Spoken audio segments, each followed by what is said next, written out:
आज सावन सोमवार का पहला व्रत है और इस व्रत करने से आपकी सभी मनोकामनाएं पूर्ण होती हैं और आपको अपार सुख की प्राप्ति होती है। सावन सोमवार के व्रत को करने वाले भक्तों के लिए इस कथा का पाठ करना अनिवार्य बताया गया है। मान्यता है कि सावन सोमवार के व्रत में कथा का पाठ किए बिना व्रत का पूर्ण फल नहीं प्राप्त होता है। मृत्युलोक में भ्रमण करने की इच्छा करके एक समय श्री भूतनाथ भगवान भोलेनाथ माता पार्वती के मृत्युलोक में पधारे। भ्रमण करते करते दोनों विदर्भ देशांतर्गत अमरावती नाम की अति रमणीक नगरी में पहुंचे। अमरावती नगरी स्वर्ग के सदृश सभी प्रकार के सुखों से परिपूर्ण थी। उसमें वहां के महाराज द्वारा बनवाया हुआ अति रमणीक शिवजी का मंदिर भी था। भगवान शंकर भगवती पार्वती के साथ इस मंदिर में निवास करने लगे। एक समय माता पार्वती जी भगवान भोलेनाथ को प्रसन्न देखकर बोली है, महाराज आज तो हम दोनों चौंसर। शिवजी ने प्राण प्रिया की बात को मान लिया और चौंसर खेलने लगे। उसी समय मंदिर का पुजारी ब्राह्मण मंदिर में पूजा करने आया। माता पार्वती ने पुजारी से प्रश्न किया, पुजारी जी बताओ इस बाजी में हम में से किसी जीत होगी? ब्राह्मण बिना विचारे जल्दी से बोल उठा कि महादेव जी की जीत होगी। थोड़ी देर में बाजी समाप्त हो गई और पार्वती जी जीत हुई। तीजी को बहुत गुस्सा आया और ब्राह्मण को झूठ के अपराध के कारण श्राप देने चली। भोलेनाथ ने पार्वती को बहुत समझाया लेकिन उन्होंने ब्राह्मण को कोढ़ी होने का शाप दे दिया। कुछ समय बाद पार्वती जी के श्रापवश पुजारी के शरीर में कोढ़ पैदा हो गया। अधिक दुखी रहने लगा। कष्ट भोगते हुए जब बहुत दिन गुजर गए तब एक दिन देवलोक की अप्सराएं शिवजी की पूजा करने के लिए उस मंदिर में पधारी। पुजारी के कोढ़ के कष्ट को देखकर उन्हें बड़ी दया आई। रोगी होने का कारण पूछा। पुजारी अब तुम अधिक दुखी मत होना, सावन सोमवार का व्रत भक्तिभाव से करो। पुजारी ने अप्सराओं से व्रत की विधि पूछी। अप्सराओं ने बताया, सोमवार को भक्ति भाव से व्रत करो। संध्या व उपासना के बाद आधा सेर गेहूं का आटा लो और उसके 3 भाग कर लो। घी गुड़ दीप नैवेद्य पुंगीफल बेलपत्र जनेऊ जोड़ा चंदन अक्षत पुष्पादि से प्रदोष काल में भगवान शिव की पूजा करो। उसके से 1 भाग शिवजी को अर्पण करो, बाकी 2 शिवजी का प्रसाद समझकर उपस्थित लोगों में बांट दो और आप भी प्रसाद समझकर खाओ। इस विधि से 16 सोमवार व्रत रखो। 17वें सोमवार को 5 सेर पवित्र गेहूं बनाओ, उसमें घी और गुड़ मिलाकर चूरमा बनाओ। भगवान भोलेनाथ को भोग लगाकर उपस्थित भक्तों में बांट दो। इसके बाद कुटुंब सहित प्रसाद लो तो शिवजी की कृपा से उसकी सभी मनोकामनाएं पूरी हो जाकर अप्सराएं स्वर्ग को चली गईं। ब्राह्मण ने यथाविधि षोडश सोमवार व्रत किया तथा भगवान शिव की कृपा से रोग से मुक्ति पाकर आनंद से रहने लगा। कुछ दिन बाद शिवजी और पार्वती जी उस मंदिर में पुनः पधारे। रोग देखकर पार्वती जी ने ब्राह्मण से रोग से मुक्त होने का उपाय पूछा। ब्राह्मण ने 16 सोमवार व्रत कथा सुनाई। पार्वती जी बहुत प्रसन्न हुई। ब्राह्मण से व्रत विधि पूछकर स्वयं भी व्रत करने के लिए व्रत करने के बाद उनकी मनोकामना पूरी हुई और उनके रूठे बेटे स्वामी कार्तिकेय स्वयं माता के आज्ञाकारी हुए। कार्तिकेय जी को अपना यह विचार परिवर्तन का रहस्य जानने की इच्छा हुई। वे माता, आपने ऐसा कौन सा उपाय किया जिससे मेरा मन आपकी ओर आकर्षित हो गया? पार्वती जी ने वही षोडश सोमवार व्रत कथा की कथा उनको सुना दी। कार्तिकेय जी कहा, इस व्रत को मैं भी करूंगा क्योंकि मेरा प्रिय बहुत दुखी दिल से परदेश गया है। मेरी इसमें मिलने की बहुत इच्छा है। कार्तिकेय जी ने भी इस व्रत को किया और उनका प्यारा मित्र मिल गया। मित्र ने इस आकस्मिक मिलन का भेद पूछा तो कार्तिकेय जी, हमने तुम्हारे मिलने की इच्छा करके 16 सोमवार का व्रत किया था। अब तो ब्राह्मण मित्र को अपने विवाह की बड़ी चिंता हुई। उसने कार्तिकेय जी से व्रत की विधि पूछी और यथाविधि व्रत किया। व्रत के प्रभाव किसी कार्य से विदेश गया तो वहां के राजा की लड़की का स्वयंवर था। राजा ने प्रण किया था कि जिस राजकुमार के गले में सब प्रकार से श्रृंगारित हथिनी माला डालेगी मैं उसी के साथ अपनी प्यारी कर दूंगा। शिवजी की कृपा से वह ब्राह्मण भी उस स्वयंवर को देखने की इच्छा से राज्यसभा में एक ओर जाकर बैठ गया। नियत समय पर हथिनी आई और उसने जयमाला उस ब्राह्मण के गले में डाल दी।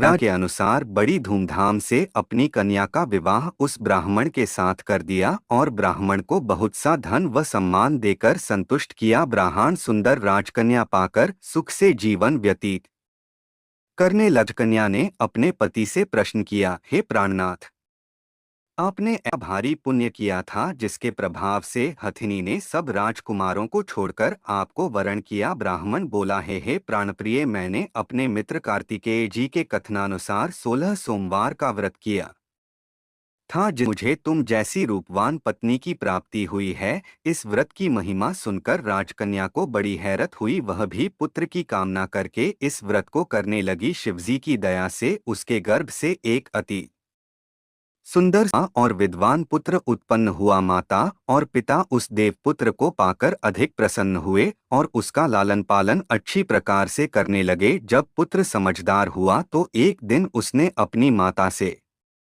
प्रश्न किया, कौन सा व्रत और तप किया है जो मेरे जैसा पुत्र तुम्हारे गर्भ से उत्पन्न हुआ। उसकी माता ने 16 सोमवार की व्रत कथा पुत्र को बताई। पुत्र ने सब तरह के मनोरथ पूरे करने वाले इस सरल व्रत को सुना। अधिकार पाने की इच्छा से हर सोमवार को यथाविधि यह व्रत करने लगा। व्रत शुरू करने के बाद एक देश के वृद्ध राजा के दूतों ने आकर उसको राजकन्या के लिए वरण किया। राजा ने अपनी बेटी का विवाह ऐसे ब्राह्मण युवक के साथ करके बड़ा सुख प्राप्त किया। वृद्ध राजा के दिवंगत हो जाने के बाद इसी ब्राह्मण को सिंहासन पर बैठाया गया, क्योंकि दिवंगत राजा का कोई पुत्र नहीं था। राज्य का उत्तराधिकारी ब्राह्मण पुत्र 16 करता रहा। जब 17वां सोमवार आया तो विप्र पुत्र ने अपनी प्रियतमा से पूजन सामग्री लेकर शिव पूजा के लिए शिवालय में चलने को कहा, परंतु उसकी पत्नी ने उसकी आज्ञा की परवासियों द्वारा सब सामग्रियां शिवालय में भिजवा दी, परंतु स्वयं नहीं गई। जब राजा ने शिवजी का पूजन समाप्त किया तब आकाशवाणी हुई, है राजा, अपनी इस रानी को राजमहल से निकाल दे, नहीं तो यह तेरा सही। यह आकाशवाणी सुनने के बाद राजा के आश्चर्य का ठिकाना न रहा। उसने मंत्रणागृह में आकर अपने सभासदों को बुलाकर कहा, मंत्रियों, मुझे आज शिवजी की आकाशवाणी हुई है कि राजा, तू अपनी इस रानी को राज्य नहीं तो यह तेरा सर्वनाश कर देगी। राज्य के मंत्री और सभासद आदि सब विस्मय और दुख में डूब गए, क्योंकि जिस कन्या के कारण उसे राज्य मिला था राजा उसी को निकालने की बात कह रहा था।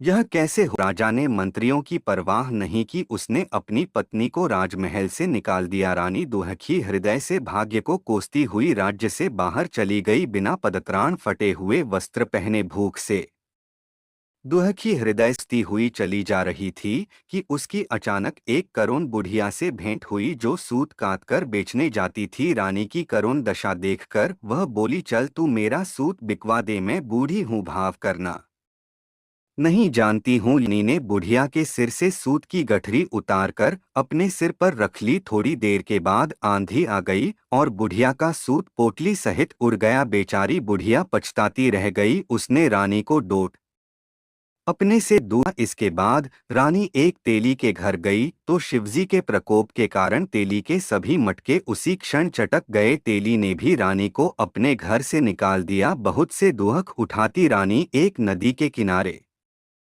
गई तो नल सूख गया। उसके पश्चात रानी एक जंगल में गई, वहां सरोवर में पानी पीने गई तो उसके हाथ का स्पर्श होते ही सरोवर का नीलकमल के समान जल असंख्य कीड़ोमय होकर गंदा हो गया। रानी ने भाग्य पर दोषरोपण को पीकर पेड़ की शीतल छाया में विश्राम करना चाहा, परंतु वह जिस पेड़ के नीचे विश्राम करती उस पेड़ के पत्ते तुरंत टूटकर गिर जाते थे। वन सरोवर जलाशय की ऐसी दशा देख गौचराते ग्वालों ने से जो उस जंगल में स्थित मंदिर में पुजारी थे उनको यह बात बताई। गुसाई जी के आदेशानुसार ग्वाले रानी को पकड़कर गुसाई जी के पास लाए। रानी की मुख कांति और शरीर शोभा देख गुसाई जी अवश्य ही कोई विधि की गति की मारी कुलीन स्त्री है। पुजारी रानी से कहा, पुत्री, मैं स्त्री के समान रखूंगा, तुम मेरे आश्रम में आकर रहो, मैं तुम्हें किसी प्रकार का दुख नहीं होने दूंगा। गुसाई जी के वचन सुनकर रानी को धीरज हुआ। वह आश्रम में रहने लगी। रानी जो भोजन बनाती उसमें